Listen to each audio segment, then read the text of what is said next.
छठ के मौके पर राजस्थान के धौलपुर जिले में लगने वाले मचकुंड के लक्खी मेले की मान्यता है कि देवासुर संग्राम के बाद जब राक्षस कालियावन के अत्याचार बढ़ने लगे तब लीलाधर श्री कृष्ण ने कालियावन को युद्ध के लिए ललकारा। जिस युद्ध में लीलाधर को भी हार का मुंह देखना पड़ा, तब लीलाधर ने छल से मचकुंड महाराज के जरिए कालियावन का वध कराया था, जिसके बाद कालियावन के अत्याचारों से पीड़ित ब्रजवासियों में खुशी की लहर दौड़ गई। जिसके बाद से ही आज तक मचकुंड महाराज की तपोभूमि मचकुंड में सभी लोग देव छठ के मौके पर स्नान करते आ रहे हैं, जहाँ नब्बे बाई जोड़ों के सेहरे की कलंगी को सरोवर में विसर्जित कर उनके जीवन की मंगल कामना की जाती है। सरोवर में चार धाम की यात्रा करके आए श्रद्धालुओं ने भी डुबकी लगाई। बता दें कि देवछठ का मेला सिर्फ धौलपुर जिले में लगता है। इस मेले में राजस्थान, हरियाणा, उत्तर प्रदेश और मध्य प्रदेश के साथ दूसरे प्रांतों के लाखों श्रद्धालु मचकुंड सरोवर में स्नान करने आते हैं। मान्यता है कि जो श्रद्धालु चार धाम की यात्रा करता है उसकी तीर्थ यात्रा तब तक सफल नहीं होती तब तक वो मचकुंड में एक बार पड़ने वाली देवछठ पर तीसरा मचकुंड में डुबकी नहीं लगाता। योगेश्वर श्री कृष्ण भगवान का नाम धौलपुर से रटछोड़ पड़ा था। देवछठ के इस मौके पर 5 किलोमीटर की सड़क पर दूर दूर तक लगा श्रद्धालुओं का सैलाब इन भक्तों की श्रद्धा को दर्शाता है, जिसके चलते लोग दूर दूर से इस मेले में शामिल होने आते हैं।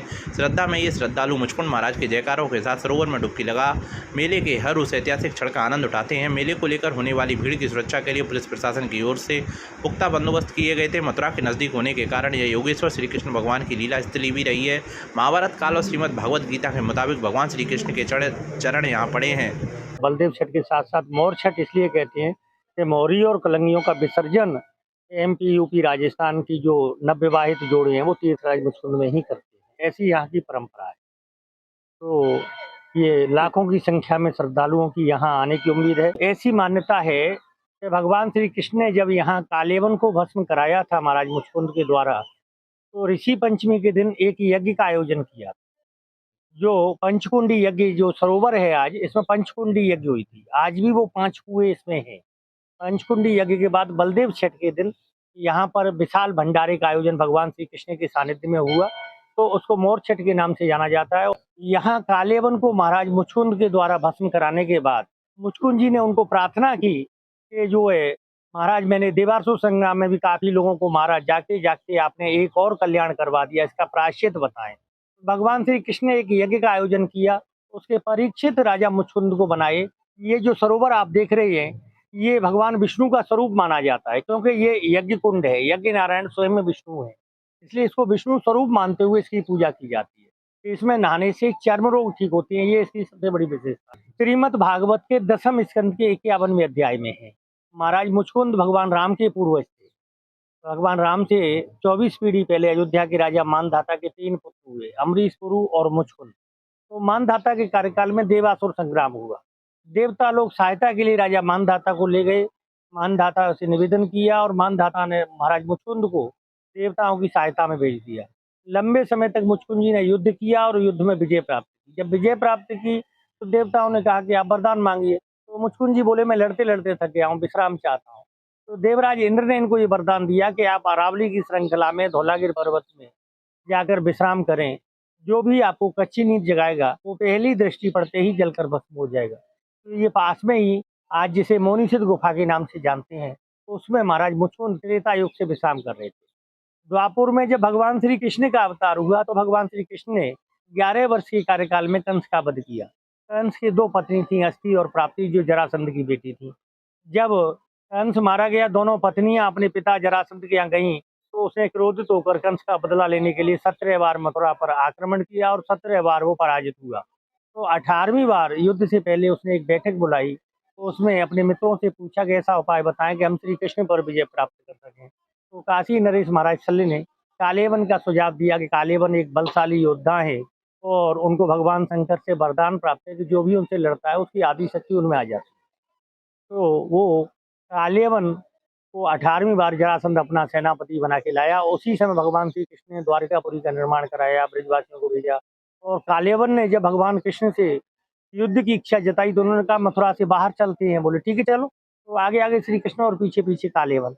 यहाँ लाकर भगवान कृष्ण ने कालियावन की नजर बचाते हुए अपना पीताम्बर सोते हुए राजा मुचकुंद को उड़ा दिया। कालियावन ने श्री कृष्ण समझकर उनको जगाया तो वो जलकर भस्म हो गया।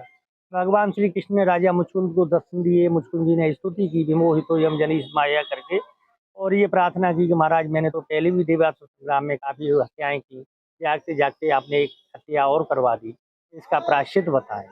तो उन्होंने कहा ठीक है। तो एक यज्ञ का आयोजन किया। पहले राजा लोग विचार करते थे कि हम लोग यज्ञ करें ताकि हमारे जो भी गुनाह हैं वो सब धुल जाए। तो ये यहाँ पर यज्ञ कराई भगवान श्री कृष्ण उसके आयोजक थे। आज भी उनके चरण चिन्ह यहाँ पर मौजूद है। जिस शिला पर बैठकर भगवान श्री कृष्ण ने यज्ञ का आयोजन किया था वो शिला आज भी सामने आप देखें, वहाँ चरण चिन्ह है भगवान श्री कृष्ण के। भगवान श्री कृष्ण भगवान यहाँ पर रणछोड़ नाम यहीं से पड़ा। हाँ, रणछोड़ नाम 2 जगह श्रीमद् भागवतम वर्णन है। यहाँ भी पड़ा है और रुक्मिणी जी के हरण के समय भी उनके भाई रुक्म ने कहा है। बाकी मथुरा से जब भागे थे यहाँ तो उस समय भी उनको रणछोड़ कह के संबोधन किया। और उधर जो है रुक्मिणी जी को हरण करके ला रहे थे, उनके भाई रुक्म ने भी रणछोड़ कहा। नवयुगल जो जोड़े होते हैं उनकी मोहरी का विसर्जन क्यों किया था? उनकी एक कामना होती है कि तीर्थराज मुचकुंड में विसर्जन करने से दीर्घ आयु तक जो है तो उनका जीवन काल चलता है, सुख समृद्धि बढ़ती है। क्योंकि हम एक धार्मिक स्थल में पवित्र स्थान पर भगवान विष्णु के सम्मुख साक्ष्य मानते हुए मोहरी कलंगियों का विसर्जन कर रहे हैं। ये भांजा भी कहते हैं इसको। हाँ, लोक कथाओं के अनुसार ये है कि महाराज मुचकुंद सूर्यवंशी थे और उनकी माँ चंद्रवंशी थी। तो भगवान श्री कृष्ण ने उनको अपना भांजा स्वीकार किया तो सभी देवताओं ने किया। आज भी आप देखते हैं कि बड़े लोगों का जो भांजा होता है तो सब उनको मामा भांजा सारे रिश्ते बन जाते हैं। तो वही था कि महाराज मुचकुंद को भगवान श्री कृष्ण ने अपना भांजा स्वीकार कर लिया तो सब लोगों ने कर लिया। कालियाबंद राक्षस था और उसको ये वरदान था कि उसको जिसके सामने जाएगा वो उसकी शक्ति को छीन लेगा। आज ये था, उसकी मृत्यु नहीं हो सकती थी। तो जब युद्ध हो रहा था तो कृष्ण से कहा कि आप इसमें युद्ध में आइए। तो उन्होंने कहा कि मैं इसमें से भागूंगा, युद्ध नहीं करूंगा। तो को बड़ा आश्चर्य हुआ। उधर मुचकुंद जी को ये वरदान था कि जो उन कच्ची नीचे जगाएगा तो वो देखते भस्म हो जाएगा। तो कृष्ण भगवान जब युद्ध में गए तो वो वहां से भागे युद्ध से। तो पीछे पीछे वो भागा क्योंकि उसके सामने की शक्ति थी वो छीन लेता था। तो भागने के बाद यहाँ धौलागढ़ पर्वत था, उसकी गुफा में मुचकुंद जी विश्राम कर रहे थे, निद्रा में थे। तो भगवान कृष्ण को मालूम था कि इसको कोई मार नहीं सकता, ये अजय है और अमर है। अजय है तो अजय में इसको कोई जीत नहीं सकता। तो उन्होंने आगे क्या किया कृष्ण भगवान ने कि वहाँ आके उस गुफा में सो रहे थे मुचकुंद जी, वहाँ आके उन्होंने अपनी पीताम्बरी उनको उड़ा दी। पीताम्बरी उड़ा के वहाँ से भग के आए और यहाँ अपने मुचकुंद के कोने पे खड़े हुए, यहाँ आज भी भगवान के चरण चिन्ह मौजूद है और भगवान के चरण चिन्ह के नाम से जानी जाती है जगह। अब क्या हुआ कि उन्होंने क्या पीताम्बरी उड़ा के वो वहाँ से भगे आए। पीछे पीछे वो आया और उसने आगे भगवान जो क्या है मुचकुंद जी में एक लात मारी और कहा कि क्यों रणछोड़ तू यहाँ सो रहा है, रण में से भाग के।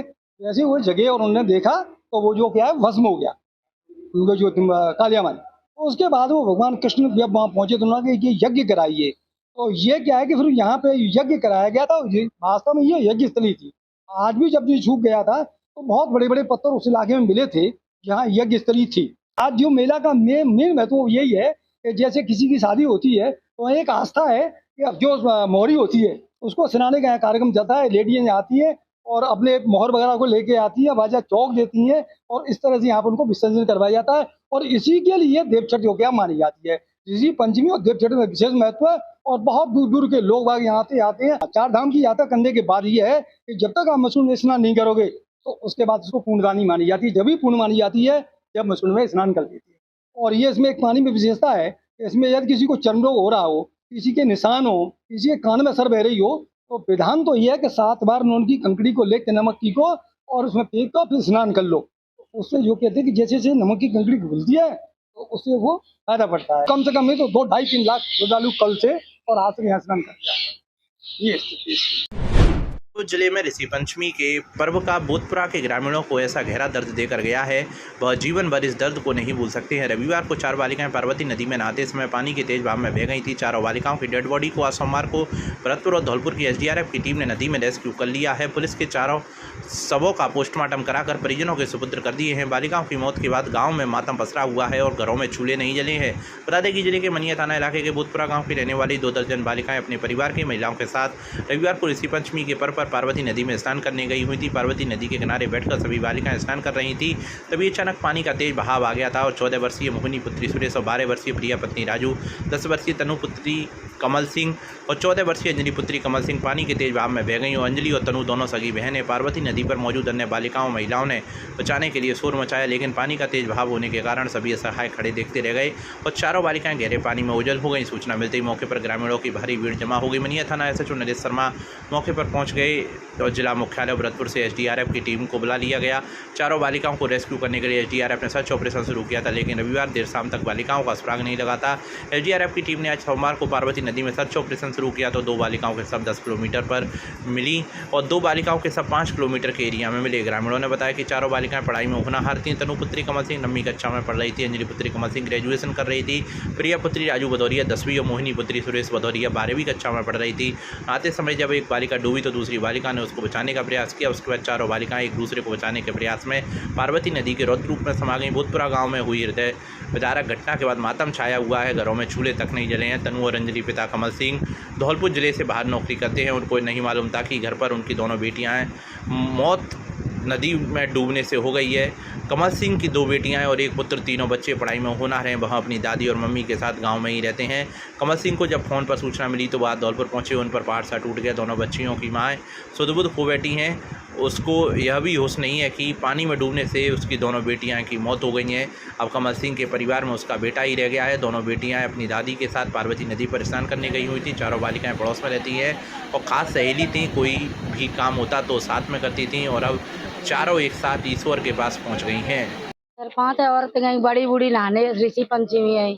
15-20 लड़की गई थी, बच्ची कछु बड़ी कछु छोटी और बच्चे सब पार पर नहा रहे। इधर नेक बे थोड़े से आगे घुस गई, मतलब घुटनू पानी में पानी गिराए ऊपर से हैनिकट से।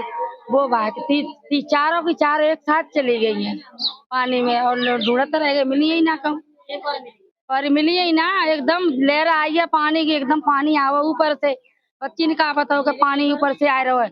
नहा रही है अपन डूब के नहीं पानी में, ऐसे ही पानी में डूबी गई। बैठे का नहीं का तैसी की तैसी वाले लहर में चली गई है पानी के। क्या नाम है? बच्ची ने कहा तनु, अंजलि, मोहिनी, प्रिया। पंचमी के लिए नहाने गई सब, काफी भोगटिया बहुत थी। ये 4 बच्ची आगे निकल गई हैं। नहाते नहाते गड्ढे में कुछ लहर के साथ पानी का बढ़ावे के साथ एक गई, एक ने दूसरी पकड़ी हुए के बचाव के बावजूद में तीसरी पकड़ी, तीसरी के पकड़े में चौथी पकड़ी। सब चारों के चारों भी निकल गई हैं।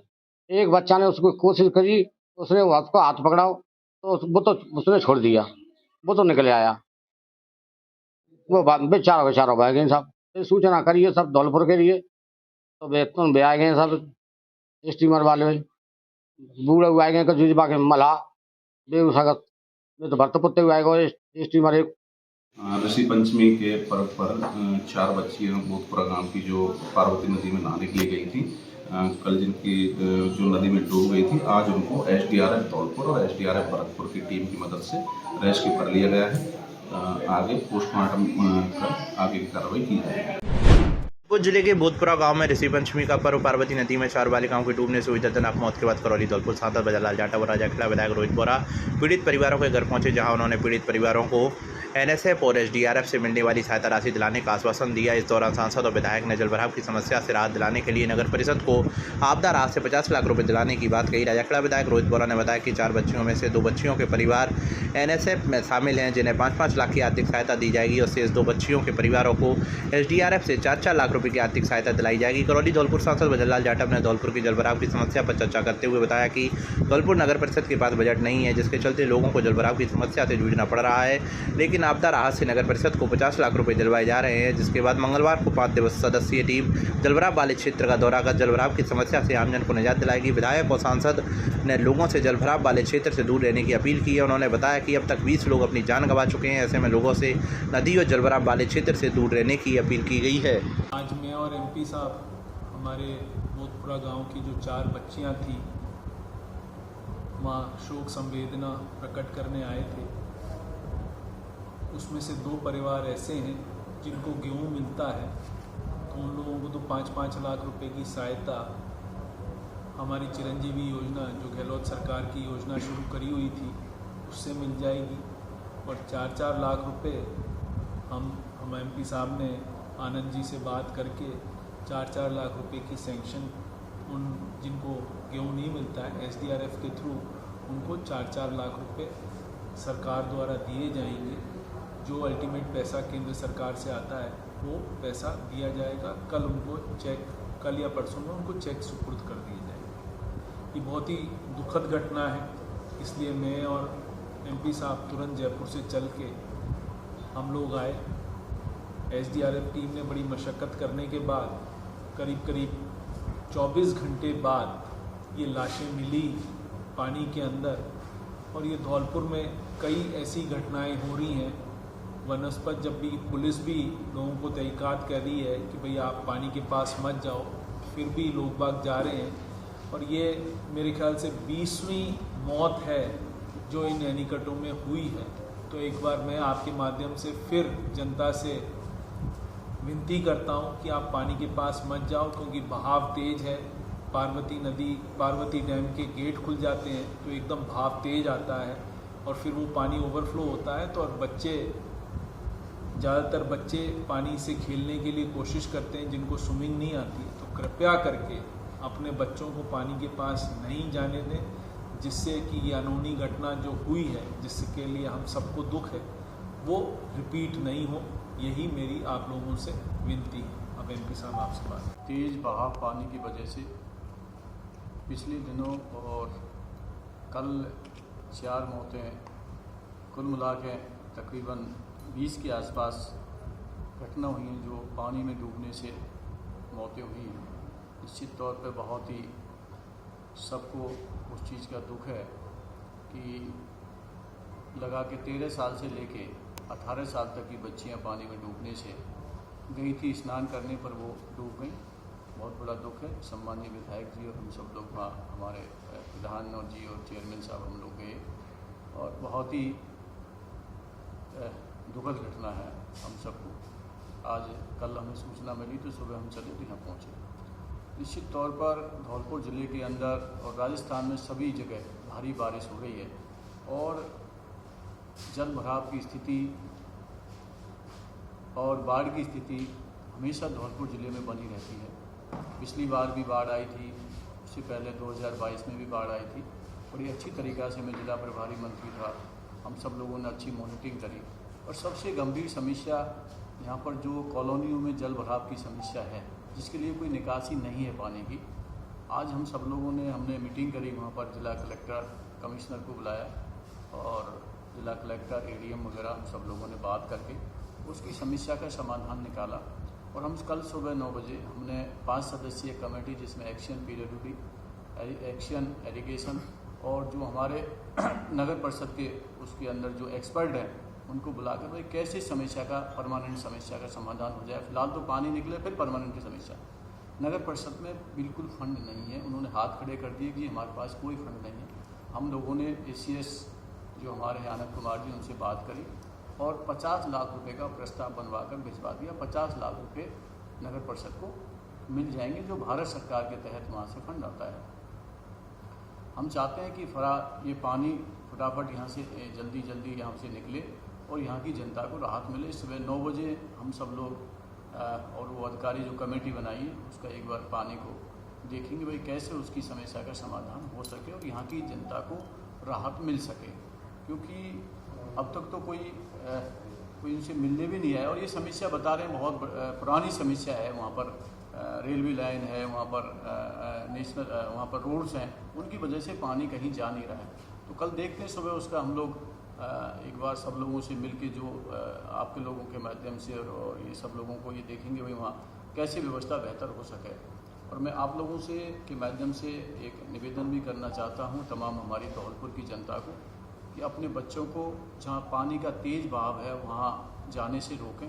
प्रशासन भी समय समय पर अवगत कराता है, जनप्रतिनिधि होते हैं तमाम, वो भी अवगत कराते हैं। आप भी मीडिया के हमारे साथी हैं, आप भी अवगत कराएं कि तेज़ बहाव में जहाँ पानी गहरे गड्ढे हैं वहाँ पानी में बच्चे या और नौजवान नहाने के चक्कर में, स्नान करने के चक्कर में चले जाते हैं, वहाँ सेल्फी ले लेते हैं, वहाँ कई बार बाइकों से स्टैंड करते हैं। ऐसी ना जाएं, ऐसी घटनाएं कई बार बड़ा दुखद बड़ी घटनाएं घट जाती हैं। तो आप लोगों से मैं इतना भी आप लोगों से माध्यम से निवेदन करना चाहता हूँ कि ये घटना ना घटे। राजाखेड़ा के नादौली गांव की रपट पर तेज लहरों के बीच फंसा लोडिंग टेम्पो, ग्रामीणों ने रस्सियों से खींचकर निकाला बाहर। नदी में जाने से बाल बाल बचा चालक और वाहन। धौलपुर के डांग और करौली क्षेत्र से पानी की लगातार आवक होने के बाद एक बार फिर से आंगई पार्वती बांध में से पानी रिलीज किया जा रहा है, जिसके कारण इन दोनों पार्वती नदी फिर से अपने उफान पर चल रही है। राजाखेड़ा के नादौली गांव की रपट पर तेज रफ्तार पानी की चादर चल रही है, लेकिन लोग अपनी जान की परवाह किए बगैर नदी की रपट को पार कर रहे हैं। रपट पर से एक यूपी नंबरी लोडिंग टेम्पो रपट पर करीब 3 से 4 फीट चल रही पानी की चादर में से गनेदी से नादौली की ओर निकल रहा था। जैसे ही टेम्पो रपट के बीच में आया, इस दौरान तेज लहरों से उसका संतुलन बिगड़ गया और टेम्पो असंतुलित होकर नदी की ओर बहने लगा। इस दौरान चालक की आवाज़ सुनकर आसपास मौजूद ग्रामीणों ने मौके पर पहुंचकर रस्सियों की सहायता से टेम्पो को खींचकर सुरक्षित रपट से बाहर निकाल दिया। गनीमत रही कि इस हादसे में किसी भी प्रकार की कोई जनहानि नहीं हुई। जरा सी चूक हो जाती तो कोई बड़ा हादसा घटित हो सकता था।